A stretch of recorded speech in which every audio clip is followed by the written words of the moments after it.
a lot of media reporting happening, but it does not translate into judgments.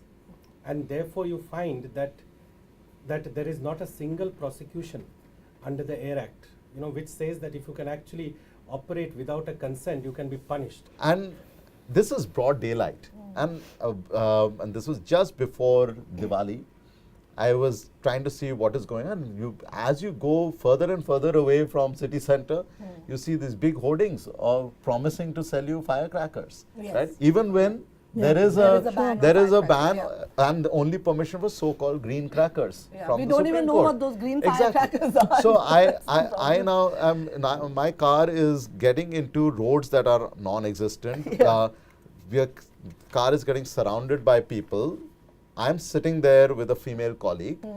I can see that there are lines of people trying to buy these crackers. These are wholesalers who are going to buy that and then retail it in Delhi or elsewhere. At one point, I have to tell my driver, let's just speed out of here, right? And I've taken some pictures, etc. But this is the problem, right? On paper, having authority versus in practice being able to enforce, right? What kind of enforcement capability do the pollution control boards have, and what are they actually doing with it? Waste management, as a citizen, there's not, what is it that we can do? As a citizen, I got to improve myself first. I got to start with myself, and then I realized that around me, everything is failing. The authorities, for us, the municipalities, they are the biggest problem. They don't want to work. And any law that Ritvik was saying, any laws that are made, they're not enforced. So like 2016 bylaws of waste management, where is the implementation? Everything is mixed and that's going to the landfills. So you start seeing there's all these aspects. Traffic now, as far as EPCA is concerned, I heard Dr. Burelal say in one of the seminars that, why aren't those 10 lakh diesel vehicles lifted? He said, we don't have space to take them. Now if EPCA is saying that, then what am I? What as a citizen can we do? Now you ask, why don't people care? I think they care when it's at its worst. Right. So around Diwali, 6 months after 5 months after my first round table, there were headlines in all the papers, the Diwali firecrackers, somebody moved a suit, the court said don't have the firecrackers, Hindu groups got agitated saying, why are you doing this only to a Hindu festival? And all of this crisis, so for a few days everyone cared, then Diwali passed, you had the predictable spike in the microparticle emissions, people suffered and choked and spluttered and coughed, and then after a week or 10 days, we got back to the normal bad air, which is still bad, but people no longer thought it was a crisis. It's ironic, we in our society have learned to live with a lot of bad stuff, and people have just taken clean air as an act of God, which it's not. It's been created by human beings, and it can be solved by human beings. Of this year, last month, they come up with a national clean air policy.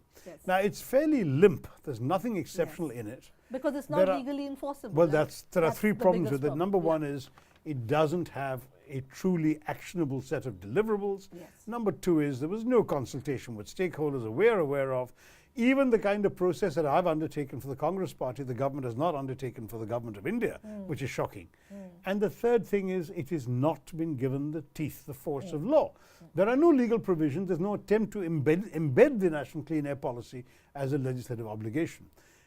But listen, there are only 3 days in the year, or 5 days in the year in one particular year. I think somebody did a study for me of the last 5 years. There was 1 year when there were only 3 days in the year where the air was not poor. Poor, bad, dangerous, and variations of that. Acceptable or fair and good. There were 3 days 1 year, 5 days another year. That's what we are looking at in this country. Now, I don't even understand why we have allowed this to develop to this point. But the truth is, we have, and we haven't bothered to sit down and say, it's our country that's suffering, it's our children breathing the stuff, it's our minds getting affected, and it's our GDP that is losing 1% a year only because of bad air. Because of the amount of people whose productivity is damaged by having to go to hospital or other illnesses. So it seems to me that we absolutely have to give this priority. I mean, the thing is, in our country, we've actually got an interesting track record in bringing about rather unexpectedly profound behavioral change through educative campaigns. And I mean, the example that I mean is tobacco use. Right. I grew up in an India where it was considered fashionable, even glamorous to smoke. And people were constantly smoking, I mean, including my own father. Thanks to enlightened policies where we managed to get into the schools from very impressionable young kids the message that smoking is bad and it kills you, you had a complete change. Children were going home and throwing away their parents' cigarette packets, saying, you will not do this, we don't want you to die, we don't want you getting cancer. And India had a dramatic change from a country where I think 60% of men and 20% of women smoked. We've gone down to barely 30% or less of men. More than half have gone. And women have not dropped that much, because some women, unfortunately, have taken it up as a way of asserting some independence from men. But be that as it may, you've got some very, very remarkable figures showing that this campaign has worked. Well, you see, as any citizen, and I'd say this to any citizen who wants to join a movement of this sort, usually the starting point on all of this is an RTI. So usually, you have a query in your mind, why is this happening and why is that happening? So the best way of actually starting off is an RTI, where you get the basic information, and that's the way I started. I got the basic information, and having got that basic information, then I said, okay, now what next? How do I tackle this? And so the next step was actually to take it to the courts. And I'm not a qualified lawyer or no background in law, etc. So I said, how do I get about doing this? So I just one fine day walked into the National Green Tribunal and walked up to the registrar there and said, look, I want to file a case. So he says, who are you? What's your background, etc. He says, well, you can try, but without a lawyer, you're not going to have much success.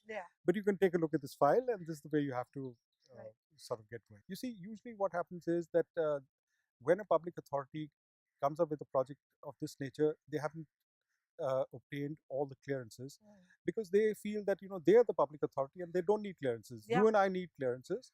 You and I need to get our plan sanctioned. You and I have to do everything else except them. So therefore you have to nail them on that, and that's exactly how we proceeded. That we went through a plethora of wide sweep of RTIs, and we got all the basic information. Because then we found that they hadn't obtained a land change in land. You see, they were trying to build it on children's park and a public road. So both of that, prima facie, to anyone, how can you use a children's park for something of this nature? So that itself was an egregious mistake that they were making. And when we challenged them on that, they said, no, but the park belongs to us, we can do what we like on it. So, but in law, it doesn't work that way. And so that's how we moved our challenge into the High Court. And fortunately, we were able to, win that case. In the name of redevelopment, they were cutting down, the government was cutting about 16,500 trees, and we were writing to them before that, and the emails and letters, but it really made no impact.